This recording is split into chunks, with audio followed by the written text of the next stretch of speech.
दिल्ली से नोएडा होते हुए हमने पटना का सफ़र शुरू किया है। करीब 1090 किलोमीटर की ये दूरी और फिलहाल हम नोएडा से गुजर रहे हैं। यमुना एक्सप्रेसवे होते हुए हम पटना का सफ़र तय करेंगे।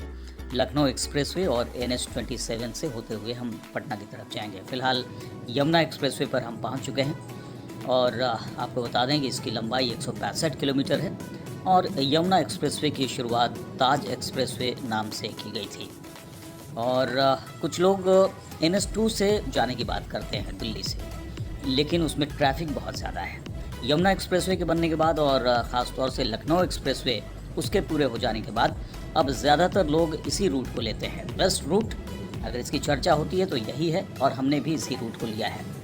तो यमुना एक्सप्रेसवे ये 165 किलोमीटर और इसके बाद लखनऊ एक्सप्रेसवे पहुंचेंगे। उसकी लंबाई करीब 302 किलोमीटर है, जो आगरा से लखनऊ की दूरी है। और वहीं लखनऊ से पटना की दूरी 578 किलोमीटर और वो NH27 से हम और उसके बाद गोपालगंज के बाद हम रूट वहां पर बदलेंगे। तो जिस तरह से अनुभव रहेगा हम आपको बताते चलेंगे। यमुना एक्सप्रेसवे पर हैं इस वक्त और आपको बता दें कि आम लोगों के लिए इसे 2012 में खोला गया था। मायावती का ये ड्रीम प्रोजेक्ट था, लेकिन इसका उद्घाटन अखिलेश यादव ने किया क्योंकि बीच में ही सत्ता बदल गई। हालांकि इसके उद्घाटन में 2 साल की देरी हुई। लॉकडाउन की बंदिशों की वजह से इस पर इस वक्त गाड़ियां काफ़ी कम चल रही हैं, आप देख सकते हैं, वरना आगरा जाने वाली गाड़ियां अक्सर काफ़ी संख्या में इस पर दिखती हैं। ये 6 लेन का है जिसे 8 लेन तक एक्सटेंड किया जा सकता है और जेवर में बन रहे एयरपोर्ट को ध्यान में रखकर जल्द ही ऐसा हो सकता है। गाड़ी ड्राइव करते समय ध्यान रखिएगा कि हर 5 किलोमीटर पर CCTV कैमरे लगे हुए हैं। अगर नियम का पालन नहीं किया तो अगले टोल पर जुर्माना देना पड़ सकता है। स्पीड लिमिट 100 है, 100। खाली और बेहतरीन सड़क देखकर माइकल शूमाकर बनने की ज़रूरत नहीं है। अक्सर इसी वजह से एक्सीडेंट्स होते हैं और मैंने भी 100 के नीचे गाड़ी की स्पीड रखी हुई है और मेरे मित्र इसकी रिकॉर्डिंग कर रहे हैं। अगर ओवरटेक करना है तो सबसे दाहिनी लेन से करना है और किसी भी सूरत में 100 किलोमीटर की स्पीड को क्रॉस नहीं करना है। सफ़र काफ़ी सुहाना है, मौसम भी खुशनुमा बना हुआ है, ड्राइविंग का मज़ा भी आ रहा है। और ये देखिए टोल भी हम पहुंच चुके हैं। पहला टोल आगरा तक के लिए एकमुश्त 465 रुपये हमें देने पड़ेंगे क्योंकि ये नया चार्ज है। इसके पहले 415 रुपये देने पड़ते थे और यहाँ हम पहुँच गए। आपको बता दें कि फास्टैग जो है यहाँ पर फ़िलहाल अभी भी काम नहीं कर रहा है। कुछ लोग इसी चार्ज से बचने के लिए NH2 का इस्तेमाल करना पसंद करते हैं, लेकिन उस पर ऐसा सुकून और इत्मीनान नहीं मिलता है। आपको बता दें यमुना एक्सप्रेसवे के कुल 13 सर्विस रोड्स भी हैं जिनकी कुल लंबाई करीब 168 किलोमीटर है। लोकल कम्यूटर्स इनके ज़रिए ही एक्सप्रेसवे पर पहुँचते हैं। लगातार हम आगे बढ़ रहे हैं और ज़बरदस्त मौसम, सड़क भी बिल्कुल खाली और हम 100 के आसपास की स्पीड बनाए हुए हैं। और आप देख सकते हैं कि अब यहाँ से ये यमुना एक्सप्रेसवे ख़त्म होता हुआ और अब जो है वो लखनऊ एक्सप्रेसवे की तरफ बढ़ते हुए। और हाँ, आपको याद दिला दें, ये ज़रूर शेयर करूँगा आपसे, काफ़ी इंटरेस्टिंग, कि 2015 में मथुरा के पास राया विलेज के नज़दीक मिराज 2000 फाइटर जेट की सफलतापूर्वक लैंडिंग की गई थी।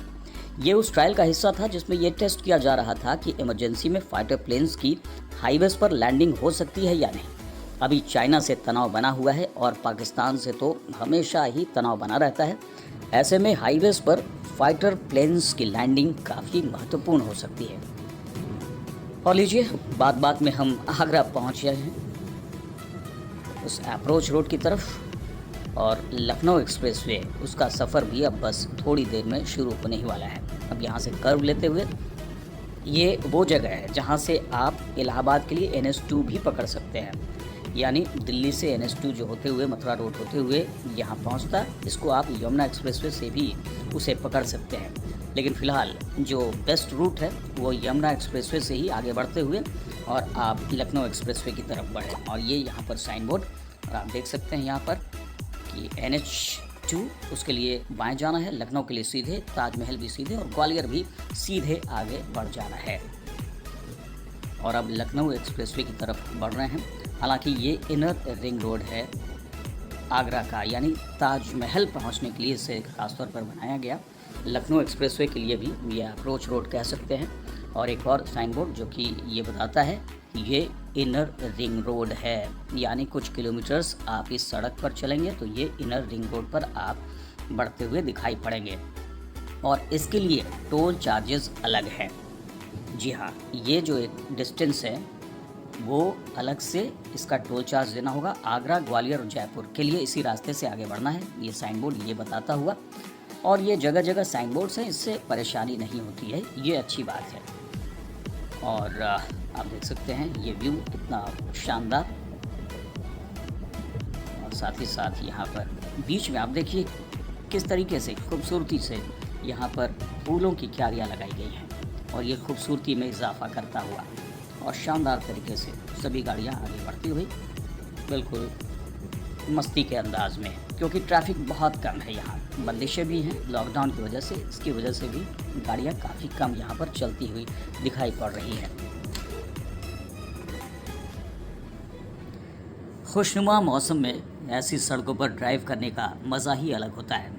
आपको बता दें कि इस वक्त आगरा के इनर रिंग रोड पर हम सफ़र कर रहे हैं, आगे बढ़ रहे हैं लखनऊ एक्सप्रेसवे की तरह। लेकिन ये इनर रिंग रोड ख़ास तौर पर ताजमहल के लिए बनाया गया है, क्योंकि आगरा में काफ़ी भीड़ हो जाती थी अगर शहर के अंदर से जाएं, इसलिए टूरिस्ट को परेशानी ना हो, दिक्कत ना हो, इसे ध्यान में रखते हुए भी इसका निर्माण किया गया है और इसे लखनऊ एक्सप्रेसवे से भी जोड़ा गया है, ताकि गाड़ियाँ लखनऊ एक्सप्रेसवे के लिए भी फर्राटा भरती हुई आगे बढ़े और ताजमहल जाने वालों को भी दिक्कत ना हो। और ये टोल यहाँ पर ये आता हुआ, ये आगरा इनर रिंग रोड और ये उसके लिए टोल है, यानी कि यहाँ पर आपको टोल देना होगा और इसके बाद जो है वो आगे लखनऊ एक्सप्रेसवे के लिए हम बढ़ेंगे यहाँ से। यहाँ पर थोड़ा ट्रैफिक ज़रूर है क्योंकि गाड़ियाँ यहाँ पर रुकी हुई और ऐसा लगता है कि फास्टैग यहाँ पर भी नहीं है, यहाँ पर भी कैश जो है वही लिया जा रहा है। यहाँ हमें 35 रुपये देने पड़े और फिर हम लखनऊ एक्सप्रेसवे की तरफ बढ़ गए और आप देख सकते हैं थोड़ी दूरी के बाद लखनऊ एक्सप्रेसवे का टोल भी अब नज़र आने लगा है। देखने वाली बात कि यहाँ पर फास्टैग का इस्तेमाल होता है या नहीं, क्योंकि यमुना एक्सप्रेसवे पर तो अभी भी कैश ही लिया जा रहा है, तो क्या यहाँ पर फास्टैग का इस्तेमाल हो रहा है? क्योंकि ये दोनों एक्सप्रेसवे हैं, यमुना एक्सप्रेसवे और लखनऊ एक्सप्रेसवे, और दोनों ही कहते हैं हम एक्सक्लूसिव हैं, इसलिए NHAI जो वहाँ पर फास्टैग का इस्तेमाल होता है हम उसे नहीं मानते। लेकिन लखनऊ एक्सप्रेसवे पर क्या होता है ये देखने वाली बात। और यहाँ पर फास्टैग का इस्तेमाल हुआ 585 रुपये, वो ऑटोमेटिकली वो कट गए, डिडक्ट हो गए और हम फिर आगे बढ़ चले अब लखनऊ एक्सप्रेसवे पर। अब ये प्रॉपर लखनऊ एक्सप्रेसवे, कुछ लोग 585 रुपये देने से बचने के लिए NS2 की तरफ चले जाते हैं, यानी कानपुर की तरफ से पटना पहुंचना चाहते हैं। लेकिन मुझे लगता है कि जिस तरह से यहाँ पर ट्रैफिक फ्री है, वर्ल्ड क्लास सड़क है, तमाम सुविधाएं हैं, उसे देखते हुए ये चार्ज रीजनेबल है। 302 किलोमीटर लंबा ये एक्सप्रेसवे है जिसका उद्घाटन नवंबर 2016 में किया गया था उत्तर प्रदेश के तत्कालीन मुख्यमंत्री अखिलेश यादव के द्वारा, और अप्रैल 2017 से औपचारिक तौर पर गाड़ियों ने इस पर फर्राटा भरना शुरू कर दिया था। 6 लेन की सड़क शानदार है जैसा कि आप ही देख रहे हैं, इसलिए कई लोग अपनी पावरफुल गाड़ियों की मैक्सिमम स्पीड टेस्ट करने लगते हैं, लेकिन इससे एक्सीडेंट का खतरा होता है और कई दुर्घटनाएं अक्सर यहाँ घटती हैं। इसीलिए 100 किलोमीटर प्रति घंटे की स्पीड लिमिट को क्रॉस नहीं करना चाहिए।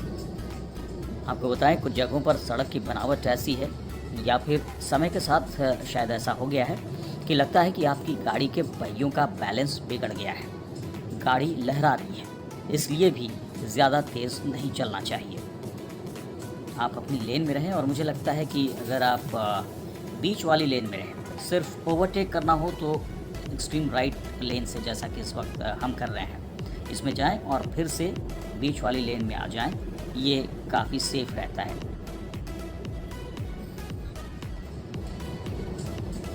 बीच बीच में ओवरहेड साइन बोर्ड्स आपको बताते हैं कि आप सही डायरेक्शन में जा रहे हैं, और अगर बीच में आपको कहीं डाइवर्ट करना है किसी खास शहर के लिए तो उसके लिए भी साइनेजेस यहाँ बने हुए हैं। और अब ये बोर्ड देखकर पता चल रहा है कि 212 किलोमीटर अब लखनऊ बच गया है, यानी 90 किलोमीटर का सफ़र हमने तय कर लिया है। और यहाँ आपको ये भी बता दें कि लखनऊ एक्सप्रेसवे पर भी फाइटर प्लेन्स की लैंडिंग हो चुकी है यमुना एक्सप्रेसवे की तरह, यानी इमरजेंसी में इस सड़क का भी इस्तेमाल किया जा सकता है फाइटर प्लेन्स की लैंडिंग के लिए। और अब आगे घने काले बादल नजर आने लगे हैं। मानसून का समय है और बारिश की संभावना भी हमेशा बनी रहती है। हमें भी बीच रास्ते में बारिश का सामना करना पड़ा, लेकिन बारिश ऐसी तूफानी होगी इसका अंदाज़ा नहीं था। करीब आधे घंटे तक इसी तरह बारिश के बीच गाड़ी हम बढ़ाते रहे। हालांकि कई जगह 10 मीटर आगे भी रास्ता नहीं दिख रहा था। गनीमत ये थी कि लखनऊ एक्सप्रेसवे पर सड़क के ठीक किनारे या बीच में पेड़ नहीं है, वरना इस कंडीशन में पेड़ गिरने का खतरा भी बहुत ज़्यादा था। गनीमत ये रही कि आधे घंटे की इस तूफानी बारिश के बाद मौसम सामान्य हो गया और हम तेजी से लखनऊ की तरफ फिर से बढ़ चले।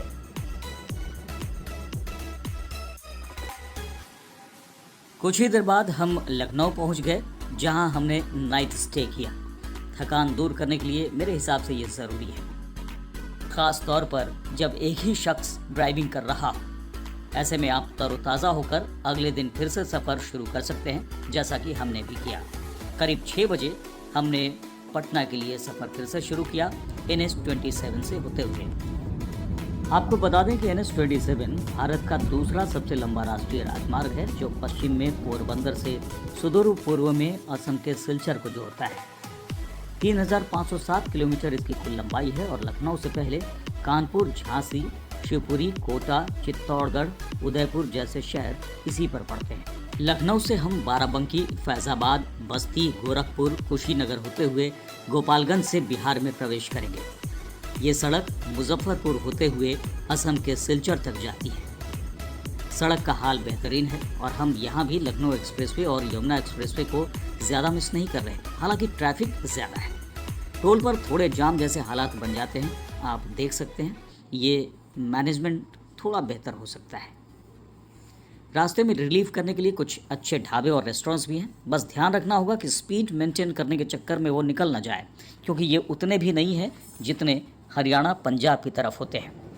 सब कुछ सामान्य रहे तो आप जल्दी ही बिहार एंटर कर जाते हैं, जैसा कि हमारे साथ हुआ।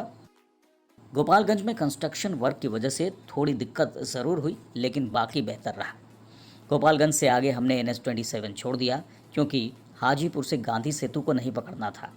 यहाँ रिपेयरिंग का काम चल रहा है, जिससे भयंकर जाम लगता है, इसलिए दीघा पुल पकड़ना बेहतर होगा और इसके लिए हम सिवान, सारण होते हुए जाएंगे। हालांकि इस बीच गलती से रास्ता भटककर हम गांव के रास्ते में आ गए, लेकिन सिंगल लेन की सड़क पर भी ड्राइविंग करने में मज़ा आ गया। क्या ग्रीनरी है और सड़क भी चकाचक।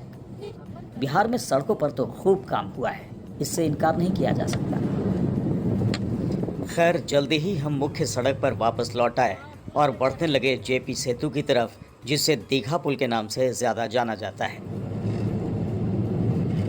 गंगा पर इस पुल की दरकार काफ़ी समय से थी और 2015 में इसका निर्माण कार्य पूरा हुआ।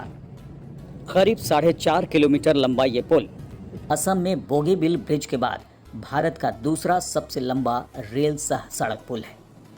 JP सेतु को NH 19 से हाजीपुर छपरा 4 लेन सड़क से भी जोड़ा जा रहा है। इस लिहाज से JP सेतु काफ़ी अहम है और पटना से आवाजाही के लिए सबसे बेहतर विकल्प के तौर पर उभरा है।